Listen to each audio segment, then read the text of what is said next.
Tular di media sosial, satu rakaman video memaparkan kejadian sebuah lori sampah merempuh Plaza Tol Puchong Selatan di Lebuh Raya Damansara Puchong, LDP, menghala ke Bandar Bukit Puchong pada Jumaat.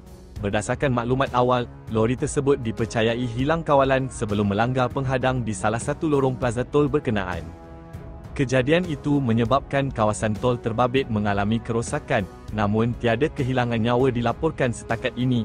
Pihak berkuasa kini sedang menjalankan siasatan lanjut bagi mengenal pasti punca kejadian serta tahap kecederaan pemandu lori terbabit. Dalam masa sama, orang ramai diingatkan agar lebih berhati-hati ketika memandu di kawasan Plaza Tol, terutama kenderaan berat.